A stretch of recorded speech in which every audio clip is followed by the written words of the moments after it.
me something, it might just take the pain away.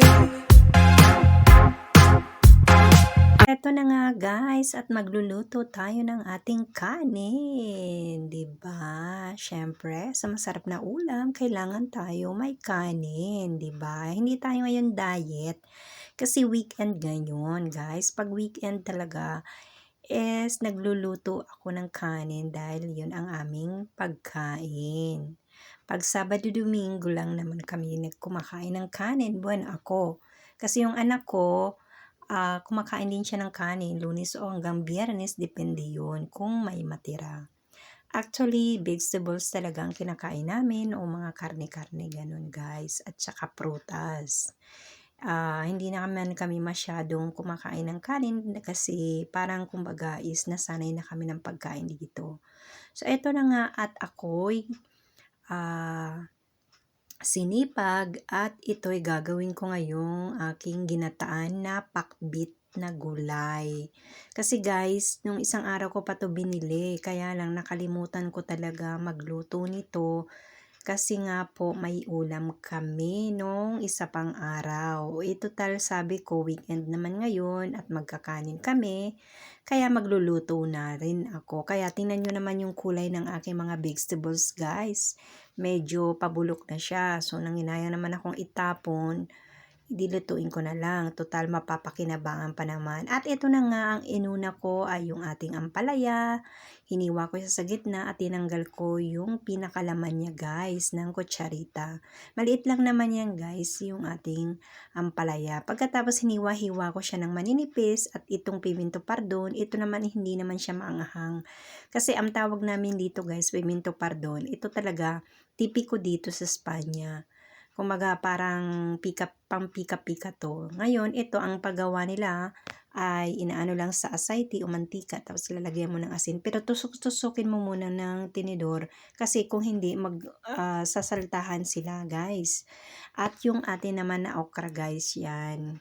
Tinanggalan ko lang ng piko dyan pagkatapos yung ating repolyo kasi kailangan natin din ang repolyo. Alam nyo naman, antioxidant ang repolyo. Guys, muntik na ako mahiwa doon. Nakita nyo, umano yung yung kutsilyo.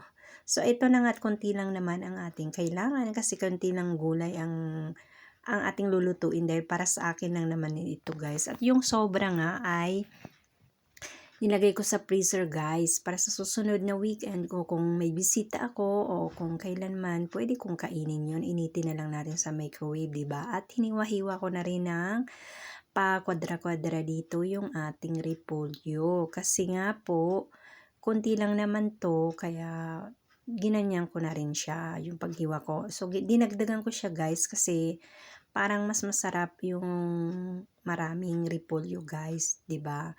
At pagkatapos, nung nahiwa-hiwa ko na nga yan, ay hinugasan ko rin yan guys. Siyempre, kailangan nating hugasan. Kasi guys, kapag bago ko siya hiwain, hinuhugasan ko muna siya. At pagkatapos mahiwa, hinuhugasan ko rin siya. At naghiwa din ako ng sibuyas at saka luya dito guys. At ginisa ko muna yung sibuyas, inuna ko muna at tapos sinunod ko na yung ating luya para masarap siya guys. Malinamnam talaga yung lasa. At sinunod ko na rin yung ating repolyo at hinalo-halo ko muna siya ng konti. Pagkatapos nilagay ko na rin yung ating okra at saka yung ampalaya. At mamaya ko na isusunod yung ating pimento pardon guys, yung bell pepper na maliliit na green. So, tinakpan ko muna siya dyan kasi ito matagal-tagal to maluto, diba? Mga 2 minutes lang to guys at yun na nga at lumambot na siya ng konti, saka ko na rin nilagay yung ating pimento pardon dyan, yan. Diba? Super super masarap to guys, grabe, grabe talaga kasi alam niyo kung bakit.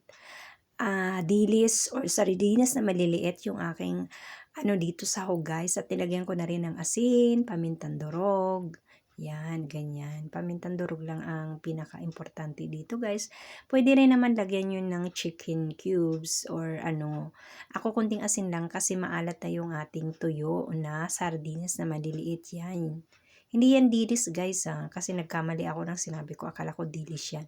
Wala pala akong dilis ngayon. So tinakpan ko rin siya ulit para maluto at pagkatapos, yan naman at hinalo-halo ko na yan guys. At nung malambot-lambot na nga siya, ay nilagyan na natin ng coco or yung ating gata guys. Yan. Naku, grabe ang sarap nito guys. Alam niyo super duper yung nakain ko dito. Grabe talaga. Ang sarap ng kain namin dito ng anak ko.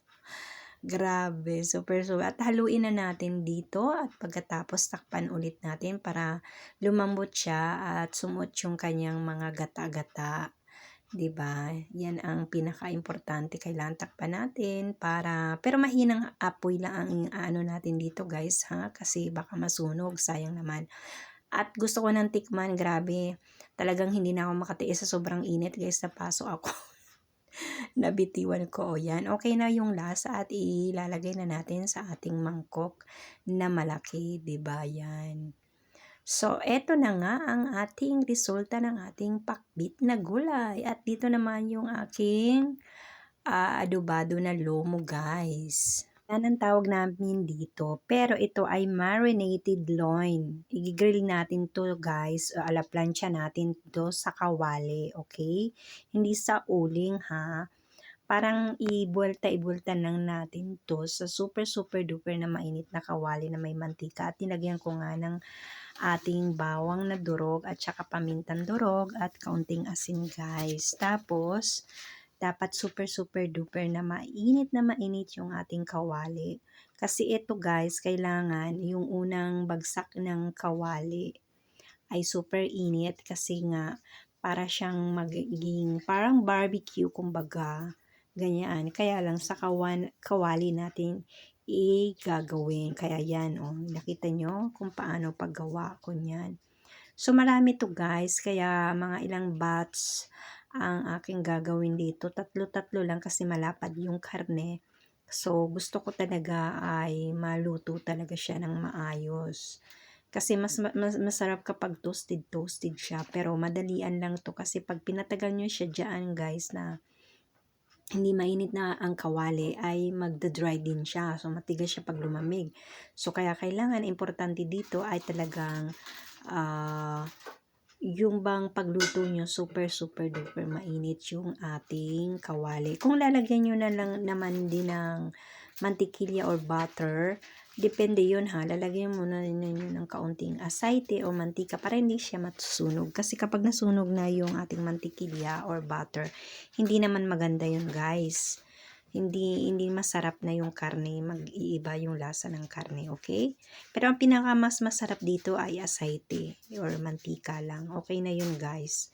Yan lang ang maipapayo ko sa inyo. So ito na nga ang aking pagluluto dito at tingnan nyo naman, di ba? Napakasarap naman. Grabe. At ito na nga ang resulta ng ating kain ngayon, 'di ba? Yan ang aming lomo adobado at yung ating gulay na pinakbit sa gata. At syempre yung kanin, guys, 'di ba?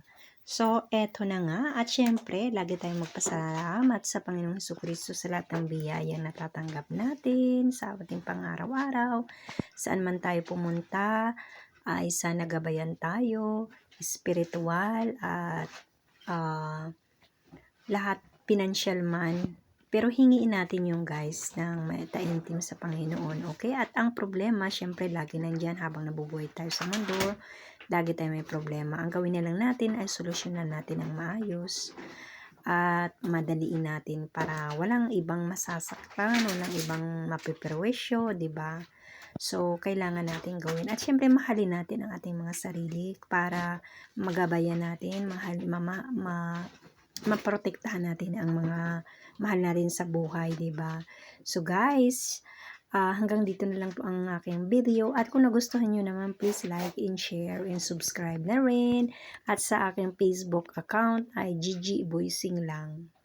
Okay, salamat po sa panonood at ingat po kayo lagi kong sinasabi kapag lalabas ng bahay, kailangan pa rin dalhin si Mr. at si Miss Pasensya para buhay ay laging masaya.